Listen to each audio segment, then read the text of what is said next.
আসসালামু আলাইকুম। Welcome back to my channel Rumi's recipe. আজকের রেসিপি তালের পায়েস, আবার অনেকে এটাকে তালের ক্ষীরও বলে থাকে। আর তাল দিয়ে আমরা নানান রকমের পিঠা পায়েস রান্না করে থাকি। আজকে তালের পায়েসের একটা সহজ রেসিপি আমি আপনাদের সাথে শেয়ার করেছি। আশা করছি তালের পায়েস রেসিপিটা ভালো লাগবে সবার কাছে। রেসিপিটা ভালো লাগলে চ্যানেলটি সাবস্ক্রাইব করবেন, লাইক করবেন, কমেন্ট করবেন, শেয়ার করবেন আর সম্পূর্ণ রেসিপিটি দেখবেন। তালের পায়েস রান্না করার জন্য চুলায় একটা পাতিল বসিয়ে দিয়েছি। এর মধ্যে দিয়ে দিয়েছি 2 কাপ পরিমাণ তালের পিউরি, একদম ফ্রেশ ঘন তালের রস দিয়ে দিয়েছি। আমি আমার পরিমাণ অনুযায়ী দিয়েছি। তারপর এর মধ্যে দিয়ে দিয়েছি গোটা গরম মশলা। এতে করে খুব সুন্দর একটা ফ্লেভার আসবে। চাইলে কিন্তু এখানে শুধুমাত্র এলাচের গুঁড়ো ইউজ করতে পারবেন। আর দিয়ে দিচ্ছি স্বাদ মতো কিছুটা লবণ। মিষ্টি খাবারের মধ্যে সামান্য পরিমাণ লবণ দিলে খেতে অনেক বেশি ভালো লাগে।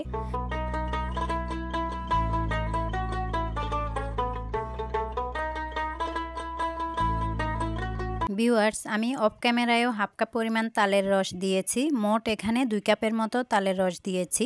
আর এখানে দিয়ে দিচ্ছি আগে থেকে জাল করে রাখা লিকুইড দুধ।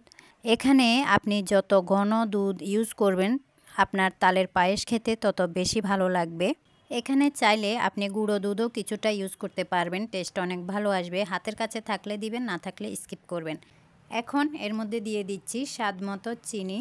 চিনিটা যে যার স্বাদ অনুযায়ী বাড়িয়ে কমিয়ে দিতে পারবেন। যেহেতু আমার তালটা অনেক বেশি পাকা এবং মিষ্টি ছিল, সেই জন্য আমি চিনির পরিমাণটা কমিয়ে দিয়েছি।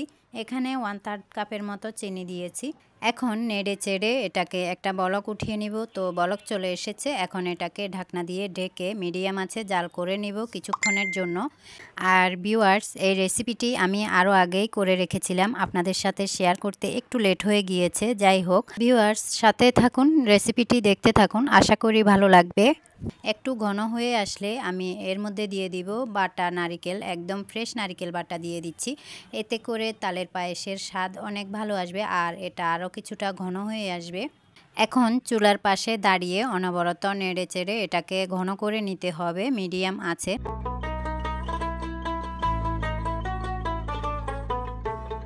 তো আবারও ঢাকনা দিয়ে ঢেকে কিছুক্ষণ জাল করে নিব। আর আমি কিন্তু মাঝে মাঝে অফ ক্যামেরায়ও চেক করে নিব, না হলে কিন্তু নিচ থেকে লেগে যেতে পারে। তারপরে এটা জাল করতে করতে একটা সময় দেখবেন যে এটা আরও কিছুটা ঘন হয়ে গিয়েছে। তো এই তো আমি এই অবস্থায় তালের পায়েস নামিয়ে নিব। আপনারা যে যার পছন্দ মতো আরও একটু পাতলা বা ঘন করে নিতে পারেন। এটা যার যার ব্যক্তিগত, আপনি কেমনটা খাবেন সেই অনুযায়ী নামিয়ে নেবেন। তো আমি এরকমই খেতে পছন্দ করি। আর এটা কিন্তু ঠান্ডা হওয়ার পরে আরও কিছুটা ঘন হয়ে আসবে। ভিউয়ার্স, আপনারা যদি চান নামানোর আগে এই অবস্থায় কিছুটা কিশমিশও ইউজ করতে পারেন। তো আমি কিশমিশ দিব না।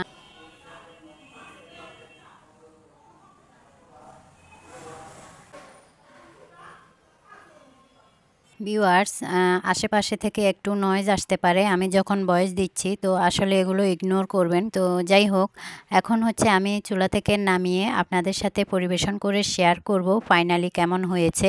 এখন উপর থেকে আমি কিছুটা বাদাম তারপরে নারকেল দিয়ে খুব সুন্দরভাবে সাজিয়ে নিচ্ছি। আমি আমার পছন্দ মতো সাজিয়ে নিব, যাতে করে দেখতে একটু সুন্দর লাগে।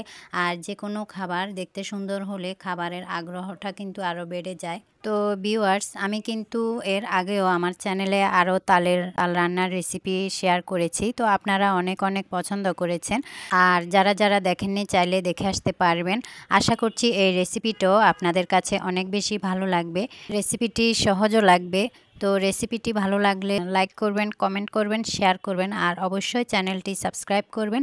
আর যারা যারা এতক্ষণ শুরু থেকে শেষ পর্যন্ত আমার সাথে ছিলেন তাদেরকে অসংখ্য অসংখ্য ধন্যবাদ। তো আজকে তাহলে এখান থেকে বিদায় নিয়ে নিচ্ছি। সবাই অনেক ভালো থাকবেন, সুস্থ থাকবেন। আবারও অন্য কোনো রেসিপি নিয়ে চলে আসবো আপনাদের মাঝে। আল্লাহ হাফিজ।